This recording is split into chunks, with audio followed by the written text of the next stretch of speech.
Station 51, engine 27, engine 32, truck 105. You're listening to The Fire Break with Steve Wolf. I'm Steve Wolf, and welcome to The Fire Break. As you know, The Fire Break is sponsored by Team Wildfire, developing innovative technology. I'm pretty proud to say, actually, we're no longer developing it. We actually made it this week. We put out the first fire in the world, the first vegetation fire put out by a jet engine.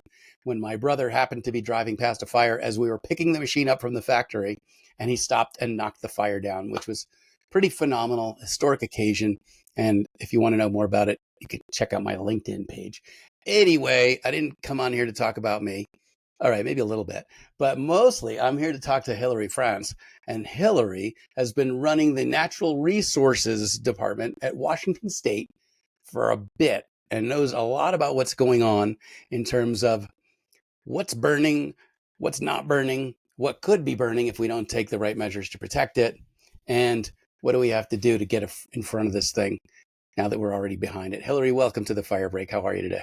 I'm doing great. It's so great to finally be here. I've just been listening about your podcast for a long time, and you and I've gone back and forth, and finally a free moment happened, and it's so great that we could connect. That's right. How many world wars did it take to create this free time for us? Oh, Happy Memorial Day, and thank you to all those who have served. Absolutely. We all have people that we're so thankful for who've served, and people who've made sacrifices to be the partners of those who are serving. So huge heart out to all of you from Hilary and I. Hilary, tell me, what are you working on right now in Washington State?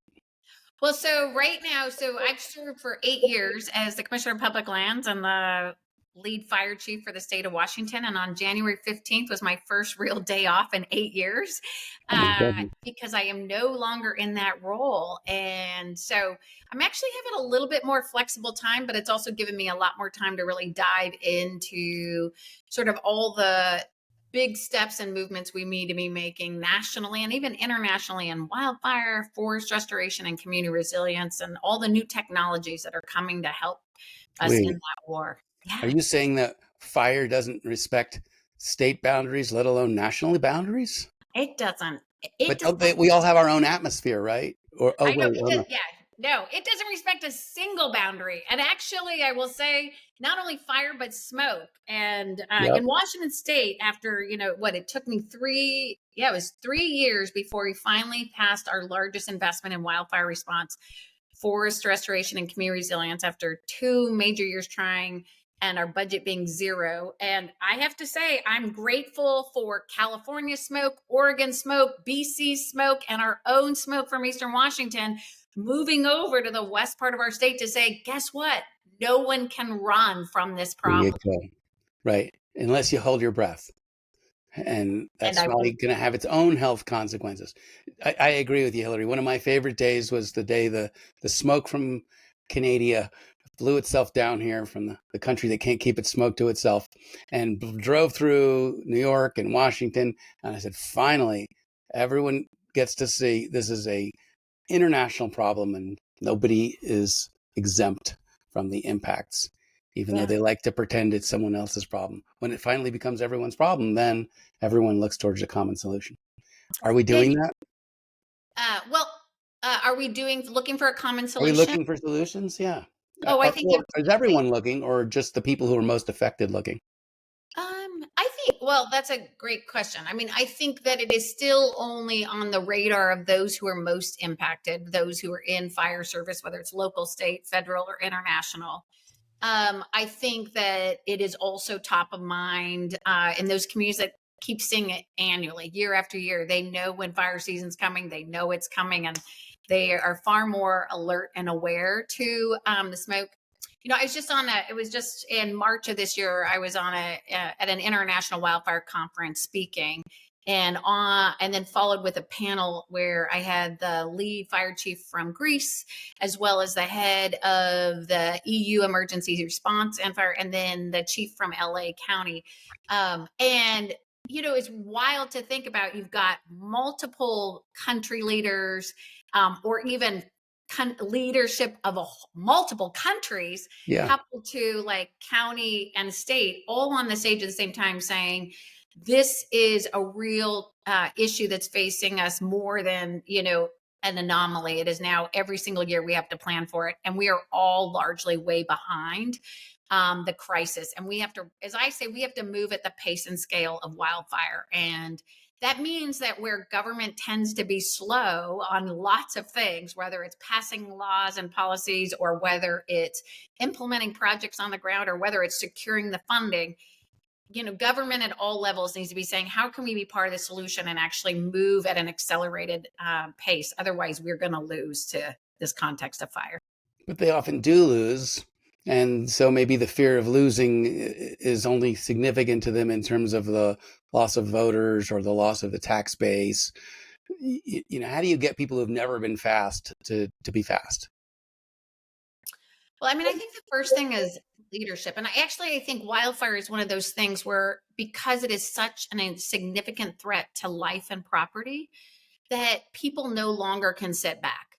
That's certainly what's happened in Washington State, right? Washington State, we had, 2014 and 2015 were our significant fires. About 800,000 acres burned in 2014, a million burned in 2015. And I think 2016 people thought, oh, it's just an anomaly. Oh, this isn't going to happen, right? But no, 2016 lit up as well. And it realized, wow, we had multiple years in a row of catastrophic fires. We can't sit around anymore.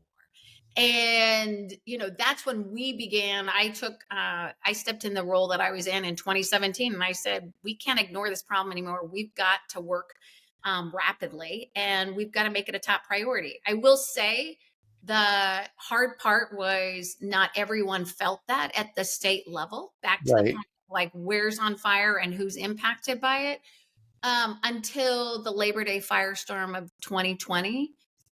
Which was, we had 600,000 acres burn in 72 hours.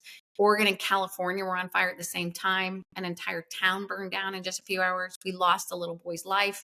And then we had the worst air quality in the world from Spokane to Seattle.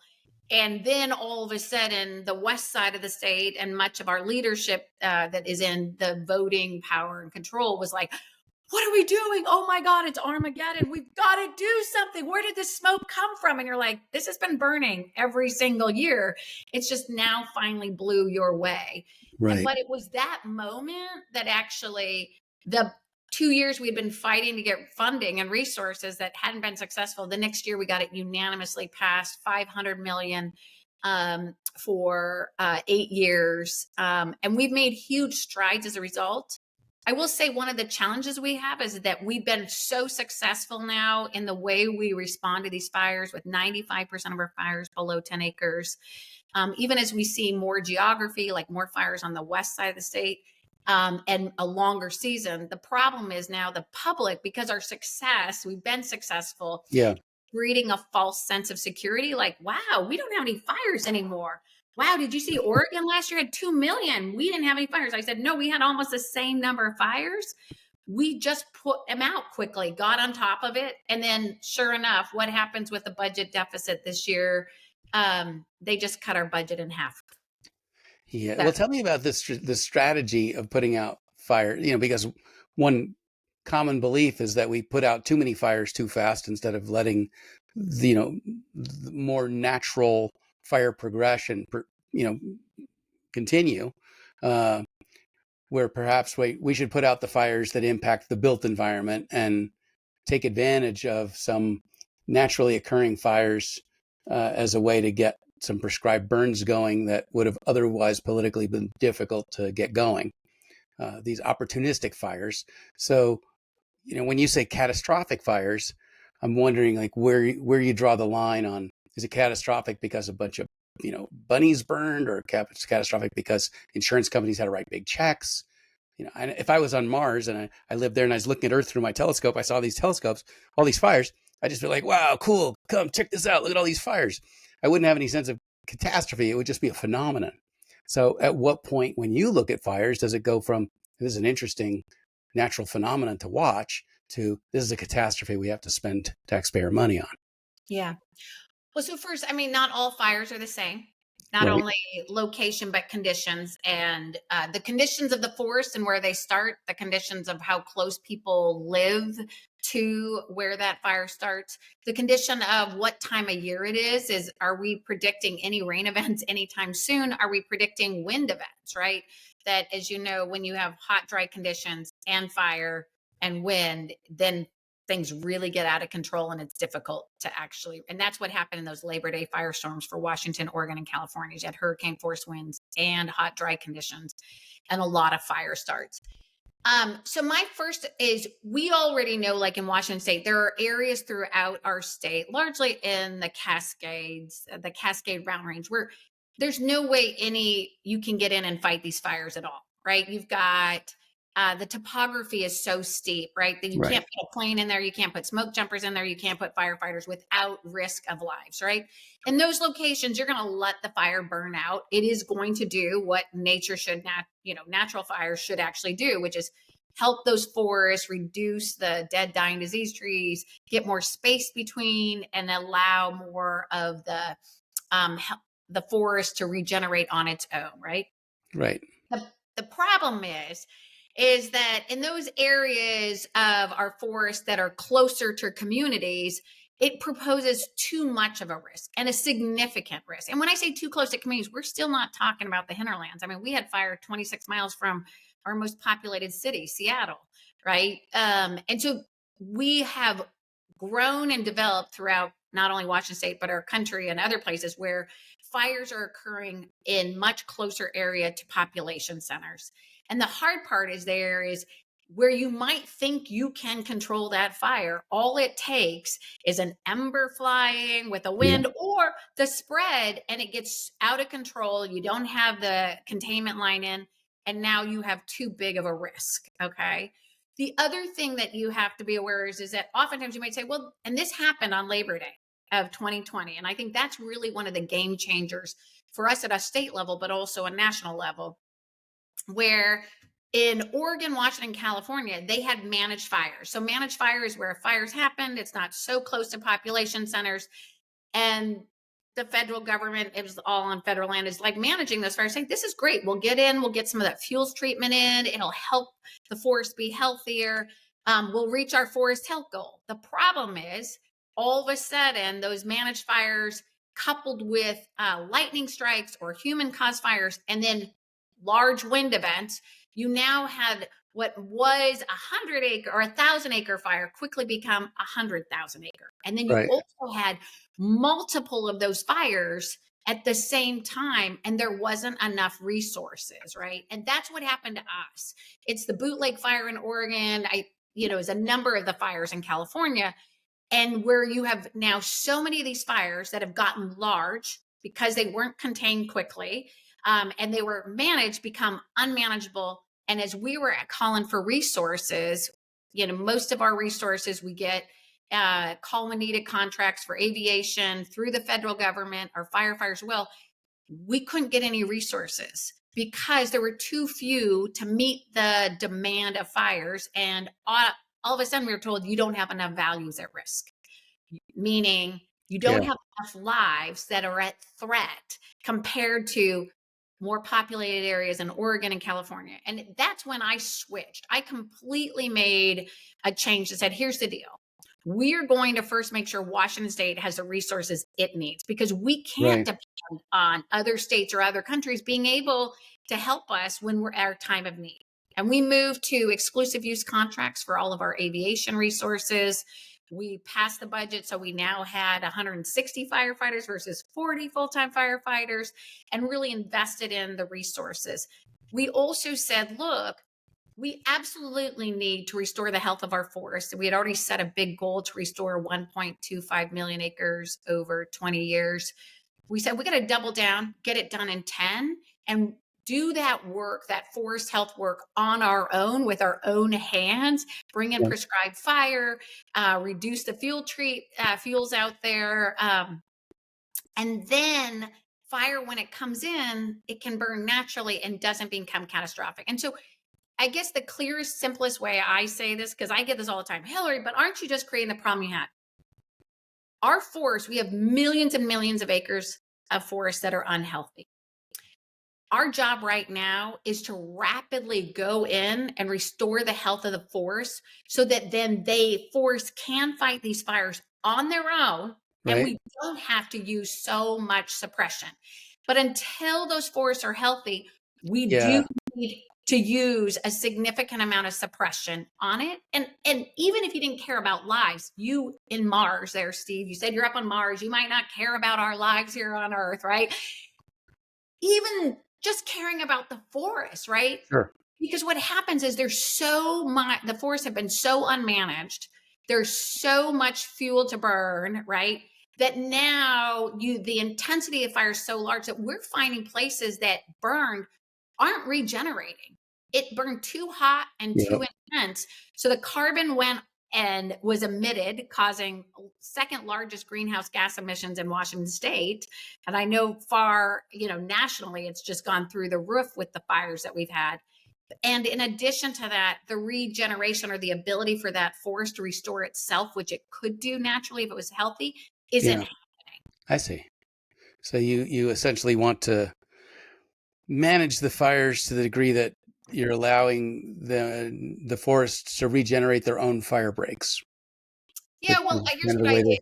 My sense is we need to be doing and investing in wildfire suppression at the local, state, and federal level at a much bigger scale and bringing all the technology tools to do it. And at the same time, we need to rapidly scale up our forest health work, right? And have our forest health work at the pace and scale of wildfire across local, state, private, federal, tribal lands, right?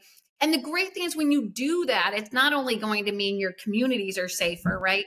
But your environment is safer, and you're actually going to help our economy too, because rather than having all that wood product go up in flames, wouldn't we want it to be going to meet our other big crisis, which is our housing crisis? To me, it's a no-brainer. And when I say that to people, they're like, I say, why wouldn't we support that vision over the vision of let it burn? Why wouldn't we support that? And they're like, their only thing they say is, yeah, it makes complete sense. Their only comment is, but we go too slow. Our forest health work goes too slow. And I go, well, if you're driving your car too slow, do you just say, okay, let's just give up and stop driving and get on a or walk? No, you put the pedal to the metal and go faster and create jobs in the woods, create wood product, and also prevent the country burning down. Yeah, you used the phrase earlier, and I want to come back to the contract mechanism, but you talked about, containment lines. Do you still believe that the concept of containment lines applies when we're seeing so many, wind-driven ember fires that are, starting up fires 2, 30, 40 miles away? Does the old concept of the containment line, I'm going to dig down to mineral soil, right? Is that still going to contain fires, or are we seeing the nature of fire changing to where the definition of a containment line is going to have to change? So first, I think it's an and, not an or, right? Okay. I think we need fuel breaks. We need to build containment lines because not all fires are the same, right? Sure. Right. You're going to have more embers moving the more you have wind events, right? And significant wind events. And I believe you need to be building those containment lines, those fuel breaks that we already kind of, in most places that have seen fire, we already know where they are or where they're best had because fire's already come through there, right?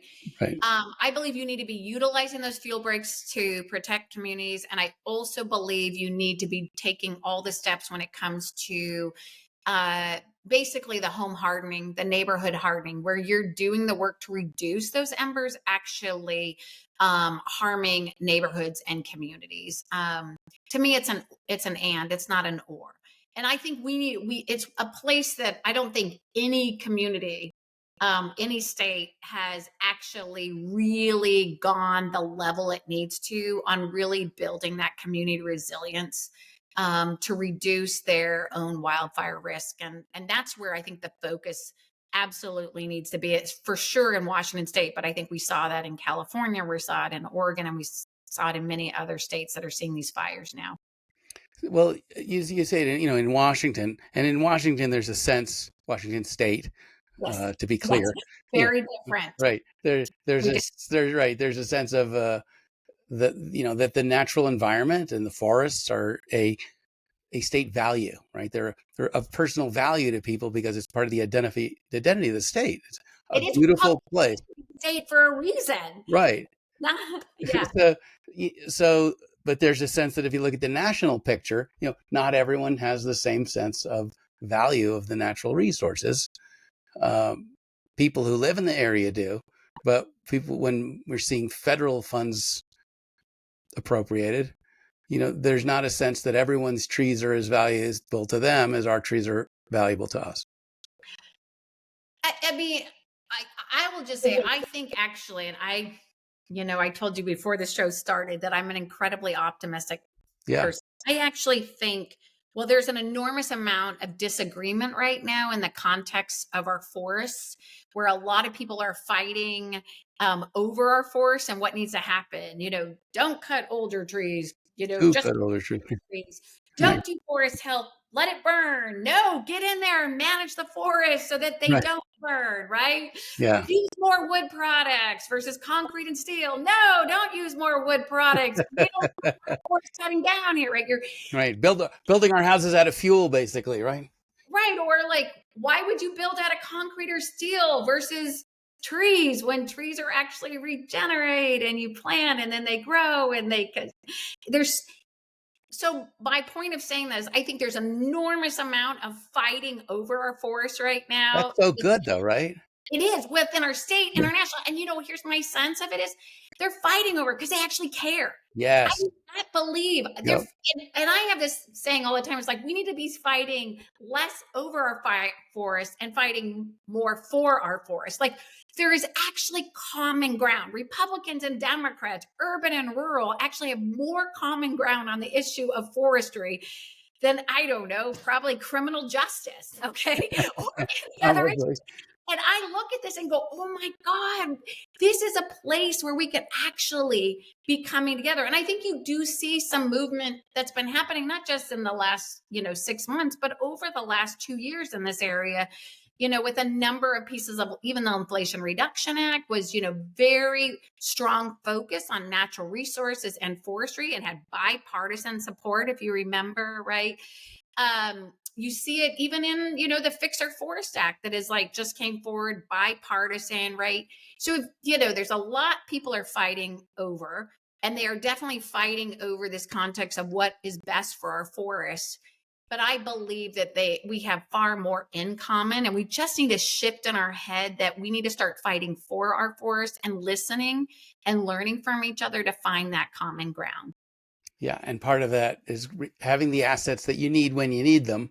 I guess fire doesn't wait for trucks to make it from, Colorado to Washington before you've had significant losses, right? So Yeah. you said that you had kind of switched more to the exclusive use or prepositioned asset contracts versus the call on demand. Yeah. Call Can I on just one needed. thing before we pivot to the Yeah. aviation on that foresting? Because I Oh, don't know if we'll come back to to me, it. that's not just an aviation conversation, but yes.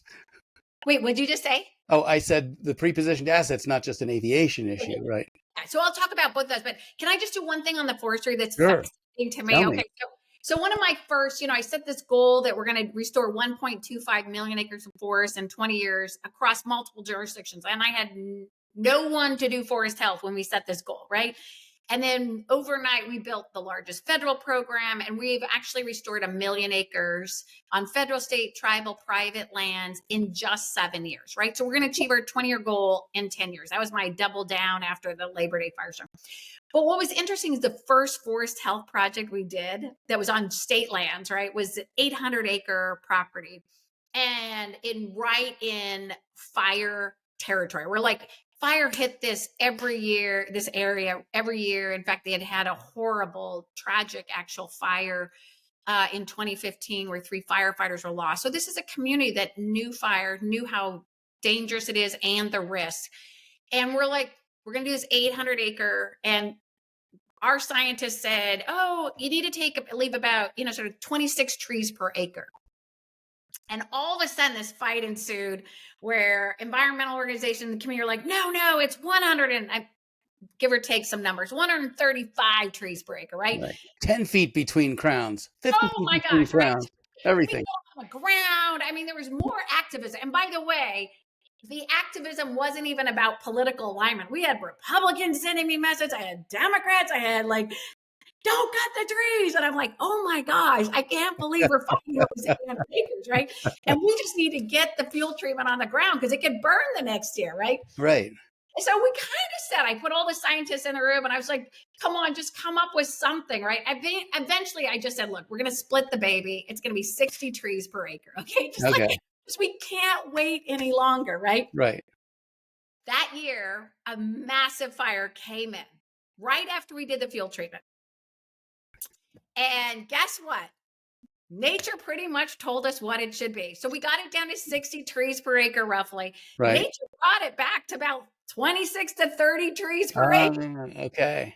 The great thing is, because we had at least done that fuels treatment, even if we didn't take all of it, Yeah. you had homes that did not get lost. You got an entire lodge, a historic lodge that wasn't lost, right? The landscape wasn't as destroyed. It actually is regenerating on its own, right? So part of sometimes I say is like just making a step forward of progress, even versus just continuing to fight about what number is some form of progress, right? Yeah, absolutely. And nature will figure this out for Oh, us. yeah. We just would like it not to do it so destructively. Well, it also does it over thousands of years. It figures these things out. We don't have that long. Yeah. So back to your question about sort of pre-positioning and then resources. And if I can just do some level setting, because, when I came into this role, Commissioner of Public Lands in 2017, it was after those two historic years that were probably the worst in Washington State history on wildfire. And we had zero resources, or zero funding in our budget. We had 8 Vietnam War era aircraft, some with the bullet holes in them from Vietnam War. And we had 40 full-time firefighters. And then we were, reaching out, getting resources when needed from federal, borrowing from states through mutual aid agreement. And the first year, I realized we weren't going to get any resource funding from the legislature, even after those, and largely because we didn't have a great reputation, and it wasn't my agency's fault, but Department of Natural Resources, DNR, was known for as do not respond, do not resuscitate. And it's largely because it didn't have the resources and it had gone through these catastrophic fire years. And people are like, well, what good are you? You didn't show up, or you didn't get on it fast. You didn't get it quickly. And I realized we're not going to get any resources as long as that was our reputation. So I really went out and spoke with local fire chiefs, with our own team who care about protecting our communities and our landscapes. And so what can we do with no money? And really it came down to pre-positioning. So we generally know where the fires are going to be. Right. We know how they're going to move through the season. Like it's hotter, drier earlier in the eastern Washington, and then it gets hotter, drier in the western part of our state. And so we pre-position resources, just our 8 Vietnam War Hueys and the few trucks we had. And we really showed, while we were still under-resourced, we showed that we would be responsive as quick as we could and get on. And we also built a training program with our local, state, and federal agencies so that we were training our firefighters together so they learn communication, coordination, and collaboration before fire season even started. But I will tell you, so like all that is working, but it's still not perfect given, every year our number of fires have increased. We had more fires west of the Cascades for the first time in recorded history in 2023, which is just tells you what's likely to happen over the next decade, that our more populated areas of our state are going to be facing more significant fires. It was Labor Day firestorm 2020 that was the game changer. And most people think it's a game changer because we got money in the following year, but really it was those exclusive use contracts that, the next year, 2021 comes, and now not just Oregon, California, and Washington are going to be on fire, but we had, you may remember, it was going to be the worst drought in the Western United States, like in the history of it, and all of Western United. So all of a sudden I was no longer having to worry about competing for resources with Oregon and California, but I had New Mexico and Arizona and Idaho and Montana and Colorado. And you're like, oh, this is the worst possible thing that could happen to us, because now multiple states, the federal government is not ready with the resources they need for multiple states to be on fire. No state, I mean, Cal Fire, of course, much more heavily resourced than any other state, even maybe the federal government in some ways. And still, they are going to have their arms full of all the challenges that they had. And so I looked at my team and I go, are we ready? And at first they were like, oh yeah, we're going to be ready. We now have 15 air resources, not 8, we got, a few more trucks. Right. And I'm like, no, I'm not sleeping. I basically said, I'm not sleeping at night, and it's January. Yeah. You got to convince me why to sleep at night. And to be honest, within just a short time of realizing 15 aircraft wasn't going to get us very far, how much we've really needed in the past, I said, go get me every plane you can get at this point in time, put them on exclusive use. The reason there was a concern about exclusive use from our folks was that you pay for it up front. Right. Right. And I said, well, if you really think about it, how many planes on average have we needed every single year? Right. And it's between that, depending on the year, 28 to 40. And I was like, okay, then I think we can make our calculated risk and reduce it. And it turns out we know all these other states are going to have fires too. We can just lease it out to them. We'll get paid back largely. So it's really at most a 5 to 8 million insurance plan. Right. Okay. And I'm like, I'll Is take that that. to purchase the airplanes or to purchase contracts with vendors to fly them, or how does that work? Just contracting for a period of time, and that means you control them. So this actually happened last year in Oregon. Oregon did not make that switch. We did. And we've now every year been growing our aircraft from, that 2021, I think we had 36. 2022, we did not have as bad a fire season. So we dialed that number back. And then we dialed it up in 2023 to 40 and 44 last year. Okay. 44, most we've ever had. Oregon and Washington had roughly the same number of fires last year. Washington State had 300,000 acres burned. They had 1.9 million acres burned. They were begging for air resources. And we're like, we need everyone. I'm sorry. We got to take care of our state. We're going to take care of our state. But you now see more states going that route. I think Colorado's going that route. And the great thing is we do provide help to other states when we don't need them. We've sent them, like I said, to Alaska, BC, Idaho, California. We helped Texas out last year with the Panhandle fires. Yeah. What exclusive use does is, one, it makes sure we're taking care of ourselves. We can plan more strategically. We pre-position those resources. We set them so that we can be on a fire within 15 to 30 minutes, no matter where that fire is. We have enough resources then to be able to be fighting large fires, because you're always going to have large fires, just given our, how hot and dry we are, but also how much forest we have that are really struggling. And so the great thing is when you have enough resources, then you can always pull a few off at any given time to go do initial attack. We'll have 50 fires in a day, let's say. I mean, that certainly happened Labor Day firestorm. If you don't have enough resources to constantly keep the little ones, get on them quickly to keep them small, because you're fighting the big ones, you're just going to be completely outnumbered. Sure. So tell me about what do the numbers look like when you do exclusive use versus call when needed? And within an exclusive use contract, is there a rate for sit around, I'll let you know when I need you, but you're on salary, versus you're actually doing something now? Does it bump to a second tier of service? You always, this is not, to be honest, I didn't get into the contracting weeds. So let me just say, I wouldn't be the expert on this, but I can certainly find somebody for you on this. First, you pay more when they're flying, right? So right, okay, that's what I'm checking. They're going to pay more, right? Right. You are going to pay for them to sit around, right, when they're not on, right? But we are very efficient. I mean, first of all, it'd be rare to find a time in the last few years where if we didn't have a fire, we didn't have it in some other state to help them out. Yeah. And then it's pretty quick to They get fly. reimbursed there.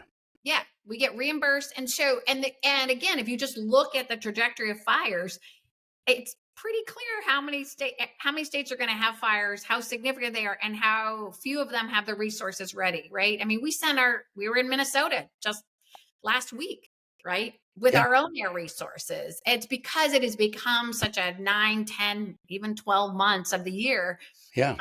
And we'll only do it. The exclusive use is for a finite, it isn't exclusive use for the whole year. It's exclusive use for, let's say, our season this year is really going to start, that year of 2021, remember the bad year where the entire Western United States was in a drought?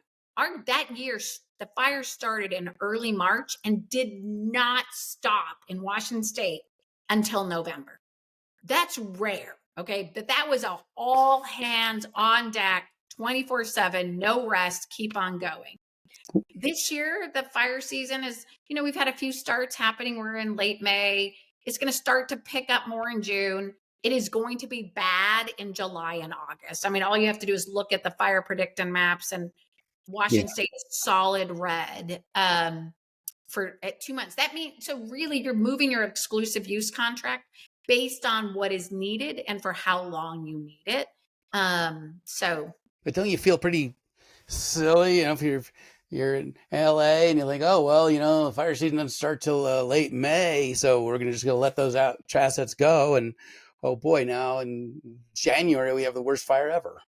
Or in Colorado, December, worst fire ever. Yeah, so California does something different, right?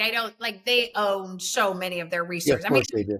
Fourth largest economy in the world, right? I mean, what we did in Washington State is actually a model. I think, most states are never going to have the economy that California does, right? And their system was built out, their fire response system back in the 1930s, right?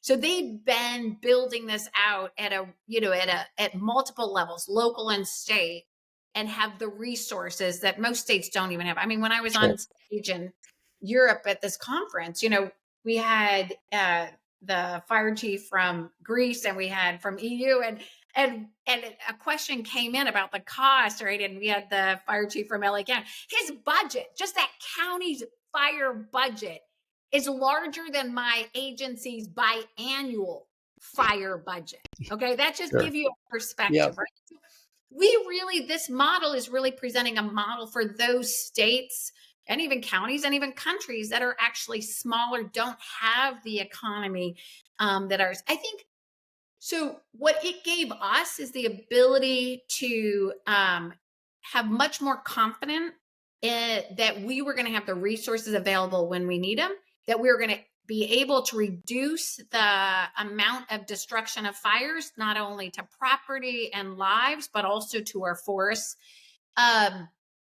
And it also gave the ability for the contractors. I mean, you can't build a plane in a month, right? Right. You think about supply chain, you think about workforce, you think about the resources that go into that. Many of these aviation contractors they don't have certainty. Right. Most of their contracts are annual contracts. And they're like, well, I don't know if they're going to have ask for my planes or not, or right?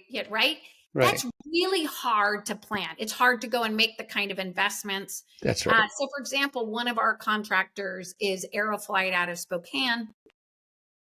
And because they now had a number of years with us where we're doing exclusive use, they were able to say it's worthwhile for us to make an investment in a larger hangar so we can it's cold and icy, not easy to build aircraft in the wintertime unless you have the sort of conditions. They were able to now make that investment. So they're able to actually increase the amount of aircraft they're building. I think the other thing I'll just say is, now, because wildfire is not something that is just an American issue, right? I mean, fires in every single country at multiple times throughout a year and multiple years, that there are only so many aviation contracting companies out there, right? Yep.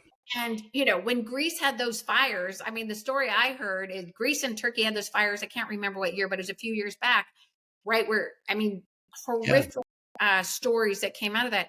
They just made a call to the aviation company saying, I need 75 planes tomorrow. I mean, and that was basically their contract. Just sign here. Here's some Right. money. Give us Right. planes. Well, when your contracting is that fast Yeah. versus something that's at our federal level, guess who's going to win? Yeah. Greece's going to win and Turkey's Right. going to win, and we're going to get nothing, or we're going to have too few. Yeah. So let's talk about looking at it from the other side of the table, from the vendors who supply these services, the aircraft, bulldozers, etc. Um, one of the fire related catastrophes was when Global Supertanker went under. It was the first 747 that was outfitted for wildland firefighting, and the investors realized that it was more profitable to just use that airplane to send N95 masks to India than it was to try to engage in business with the state of California, because the plane was actually flying and it could get its flying rate, not its sitting around rate. So how will states, step up their investment in their pre-positioned assets and their exclusive use contracts so that it's worthwhile for vendors to park those assets there when they could be making more money with them elsewhere? Well, so again, like I said, we haven't really faced that issue really, right? But I do think that there's an opportunity for greater partnership with states, right? Okay, so historically, California, Oregon, and Washington were all sort of working very closely together. We're in close geographic proximity. We both have fires, but our fire season was after California, so we could share better, right? Right. That is no longer the case because we're largely on fire at the same time for the most part, or in California, they're having fires 365 days a year almost, right? Yeah. I do think there's opportunities now where we're actually reaching across the country, right? So, Texas's fires have not largely been when Washington's fires are. And what a great partnership that would be. Like, right? I mean, we're more Democratic in Washington state. They're more Republican. Think about how we're sharing, and we're actually creating more mutual aid agreements between people that don't necessarily see eye to eye on things. And maybe that will actually help strengthen the bonds within our country of us working more collectively together.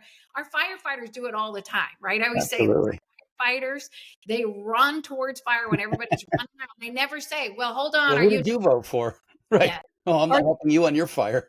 You rich report, right? I mean, they don't. They're they put their lives on the line. And we need, I always say, we need more in our people in our country showing up the way our firefighters do with that level of humanity. I think there's opportunities for that kind of sharing. Yeah. And we just have to look at it. Okay, where is the movement? And it needs to be done at the federal level for sure, where the federal government needs to have a wildfire strategy that is not antiquated, that doesn't go back several decades when our world looked very different on wildfire. And I think from that too is that states need to be also stepping up to say, look, in working with the federal government, we can't rely on them doing it all. We do need their support, but how do we also work across states where our seasons are going to be different to be able to have those resources in place when we need them, but also reduce the costs, right, to our own state? Yeah. How do you do that? Right. Because if private industries can only generate so many resources and many people want and need them at the same time, then it's to the advantage of the resource owner to deploy them where they're going to make the most money on them. So where does that leave states that decide, we're going to do this on the budget? Well, I mean, so first, I think, let me just start with the federal government. I really think the federal government really needs to sort of follow some of the leadership like states like Washington and California and Colorado and Texas right now that we're taking to ensure that ready reserve of resources to respond to wildfires and natural disasters in general. And don't get me, sure, we have a whole other conversation on just natural disasters and how far behind we are as a country in being prepared when we know they're going to be there, right? Right. And it really needs to be actually setting forward a vision that says, okay, in the next 5 years, federal government is going to make our wildfire response and land management and stewardship the envy and model for every state and nation in the world. Wouldn't that be a great goal? There you go. That's the way to put it. That we've Another goal would be that we've ended the mega wildfire crisis that has now become common news 12 months a year within 1 decade. And I actually believe that's doable, right? So these are Kennedy-esque type statements, right? Well, actually, Kennedy, I think going to the moon was just a lot bigger and a lot harder. Like, this is just basic common sense. And, if somebody said you can't do that, I'm like, well, you could look at Washington State. Right. We already did. We have to keep on with the course we're on, but we already did.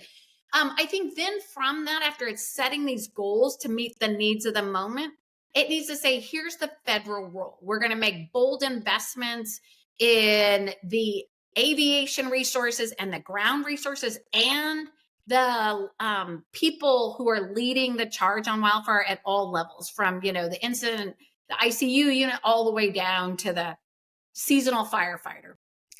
They need to make bold investments in the wildfire science and the technology innovation with clear policies, procedures, and practices that are actually going to promote R&D and science and innovation. They're going to have to advance their contracting to keep up with the pace and scale of the problem and not make it so arduous and cumbersome. Yep. And then they're absolutely going to have to leverage private-public partnerships like we're talking about, that says, okay, I mean, in a way, kind of like the Kennedy, where it's like going to the aviation companies, going to the new technology. There's a lot of new technology coming in this space. We're using some of in Washington. Silicon Valley's taking on, the wildfire crisis, and saying to them, look, we can't go this alone. We need you stepping up with us. Here's what we're going to build this goal of how we get there in 5 years to being that leader nationally. And then just getting to work doing it. Yeah. So you were on a lot of fires in your tenure there. Did you ever see firefighters, running from a massive blaze, yelling, get me some more cameras, get me some more sensors, get me some more satellites? No. Or are they more looking for hardware assets to actually, control fire? Well, let me just say, when firefighters are on the line, they're not running from anything; they're running to it, and they're certainly not. Sometimes you do have to abandon an attack and retreat a little bit, right? Absolutely. So first, let's just be pragmatic, common sense. They absolutely said, with a few swear words, get me more aviation resources. Right. Get me more. I need more trucks. I need more dozers. And that's what we did. Our first focus was absolutely bringing in the resources so they were available on the ground and in the air, from the aviation to the dozers and the trucks. They also said we need more trained firefighters. I mean, the Labor Day Firestorm 2020, we almost could do like a film on this. We were in such bad shape, not just on aircraft, but we had, like I said, 80 fires in 72 hours, 600,000 acres burned. And we couldn't get an incident command team level 1. We were at like 3, okay? Which is like, for small fires, they don't have the same level of experience and expertise. You move up, right? Yeah. We had them on a type 1. We had a type 3 incident command on a type 1, on multiple type 1s, because we couldn't get, there weren't enough incident command teams nationally. They're still, to this day, they're down, right? To meet the needs of the moment on the West Coast. And so they often are saying, I need more firefighters. I need more incident command leaders. I need more training at different levels, different experience. So that is like the first and foremost. On the technology side, they absolutely have supported the technology, for example, that is doing a lot of the mapping. There's, when our planes are flying, right? Yep. And I do think this should be an investment. There's a company that creates a camera that's should be installed on every plane that's flying, fighting fires, because while they're fighting fires, they can also be pulling the data of like, where's the fire spreading to? Where is the line holding? Where is it not holding? What's happening on landscape? And sending it directly down to the firefighters on the ground, to the leaders in command of that fire is only going to help them, one, fight that fire Yep. more strategically, but it's also going to keep our firefighters more safe. Like, no, you should not go in there. You need to get out now, right? Our drones are another one, not only drones in the context of getting footage, right? Like our Kodiaks that are 2 planes we brought in, but we have drones that are actually doing backburning, which it's actually reducing us putting firefighters in harm's way because we can get a drone in there to rapidly lay that fire line and backburn without risk. And they're like, yes, Right. Don't send a man to do a drone's job, right? Yeah, exactly, right? Yeah. No, I don't really like to be in there doing it, but it's all about safety, right? It's all about safety. We use Pano AI cameras. We've installed around 25 of these. It doesn't cover the Evergreen state. We're a big state, right? We need more of these. But what is great about those cameras is, the sooner we spot a fire, the sooner we can get on that fire. Or we can make a strategic decision that says, okay, we've got all these fires over here. We don't need to worry about that one, right? Yeah. It gives us more information about what is needed. What are the values at risk, whether it's lives, whether it's property, whether it's utility infrastructure or other things, right? And it gives us that context of the longitude and latitude. I mean, I have so many stories on the fire line, but one of my stories was a guy, a smoke was spotted and they had to identify where this fire was. He walked 3 miles to find the fire. Okay. He's younger than me. I'm sure he walked faster than me, but still that took a lot of time. Right. And while he was doing that, he spotted another fire. Right. Yeah. Right. And you're like, that's great. But what if instead we had, cameras that are out there that were able to spot it, longitude and latitude, send it quickly back to dispatch. What needs to happen? Great. We caught another one, right? That instead of him walking 3 miles, he could have been doing another job. In general, with a system like Pano, how much sooner are you spotting fires than people are calling them in? Well, I don't have the exact number.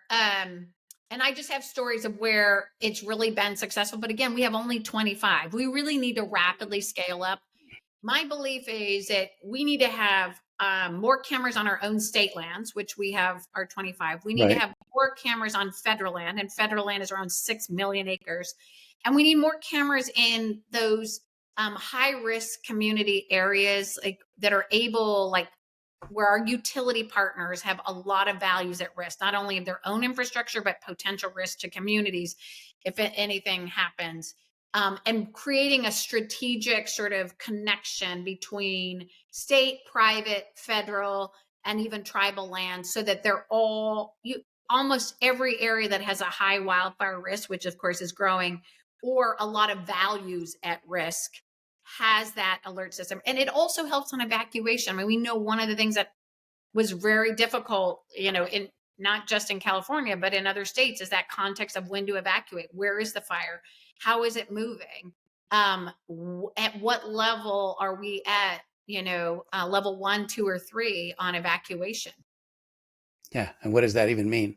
Right. And being told, okay, 3, evacuate. Great. I grab my bag, I get in the car, and then I go sit out on a burning road and lose my car in the fire because they didn't do any evacuation route hardening, nor did anyone say, where do I go and what do I do when I get there? It seems like the public is being very underinformed about what an evacuation consists of and how to go about it.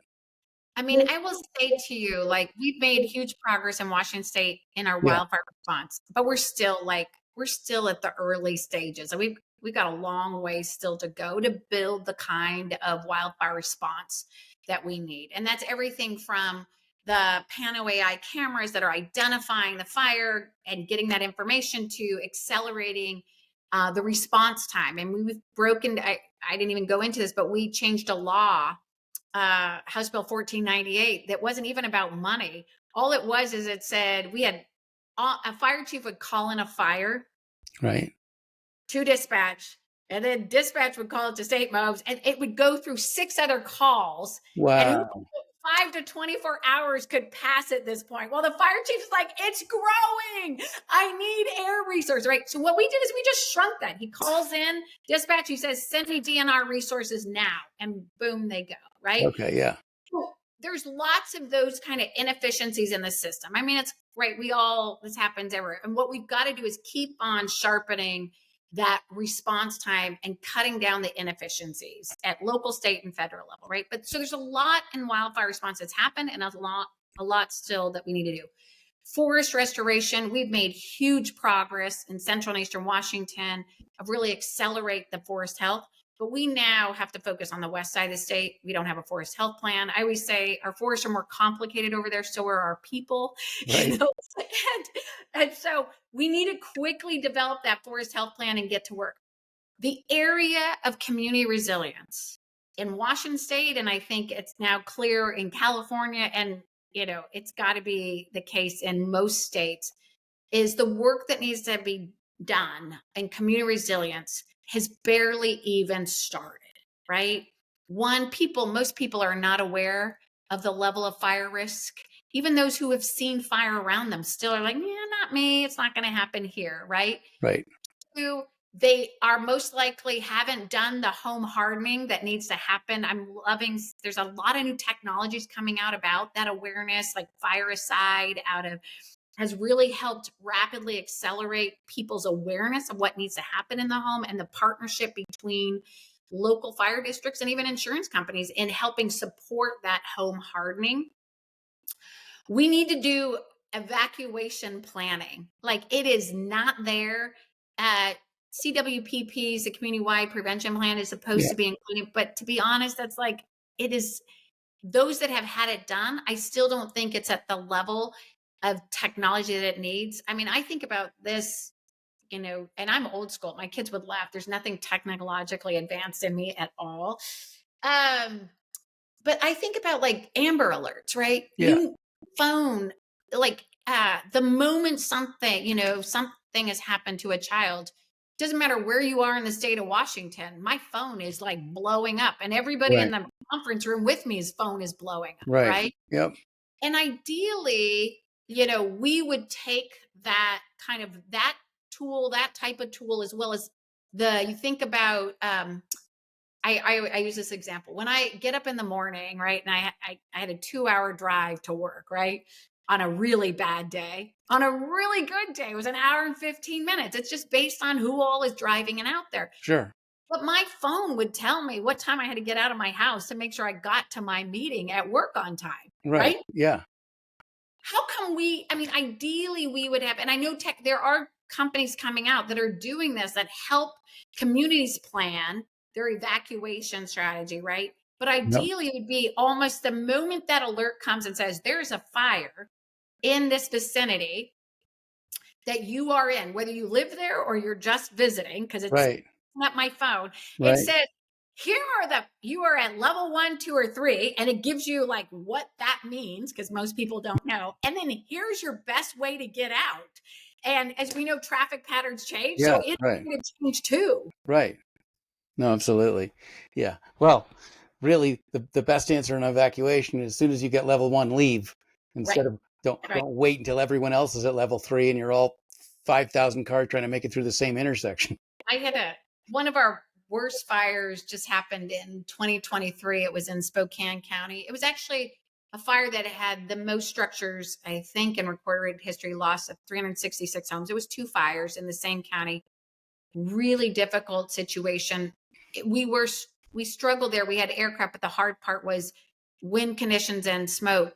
Oftentimes aircraft can't fly, right? Which is why we need to get more technology being advanced to allow night as well as other things. But this woman, if fire had happened, the sheriff was amazing. He came in on a helicopter and started rescuing people around the lake, so that you didn't, people were rescuing on a boat.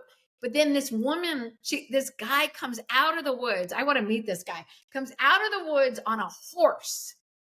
And he says, she's ready to drive. He goes, you can't make it that way. Their roads are jammed. Follow me. And she follows him out through this dusty back roads that she didn't even know about on this horse, right? I mean, Wow. it's the best knight in shining armor story I've ever had in my Paul modern. Revere of Wildfire, I right? know, I know, but like that was just luck. She probably would have been stuck, right? Sure. You know, and yeah. So Wow. There's so much to do. I know. Yeah, But it that's feels. exciting because at least Yeah. I think there's momentum to do it. And Yeah, there's, there is. I think what's also great is you have, and because I can't think of it in any other place, you have unbelievable movement in the innovation and technology space at all different levels, from Yeah. smart little tricks on your phone to big aircraft like Rain, right? You know, Rain is the new autonomous Helicopter. fighting. I saw it. I mean, that's just amazing, right? And you got all of that at the same time. You have more of this community, state, local, and federal ideally coming together to tackle this, because we can't ignore it anymore. We Right. can't ignore it. No one can ignore it, frankly. They could try, but it's not going to. The smoke, hopefully the smoke will wake them up. Otherwise, they sleep through it and then they don't wake up at all. Yeah. We see that more and more. Hilary, thank you so much for joining me on the Fire Break today. It's absolutely fascinating to hear your experiences and the wisdom you've accumulated from them. Thank you. It's been a treat. What a joy. You bet. Hilary Franz, live from the great state of Washington, joining us here on the Fire Break. I'm Steve Wolf. Thanks for listening, watching, or taking in this media, however you do it. I don't know how people do it, but I know they do it. So thanks so much for joining us. I'm Steve Wolf. Till I see you next time, figure out what the evacuation numbers mean. Yeah. It's a great idea.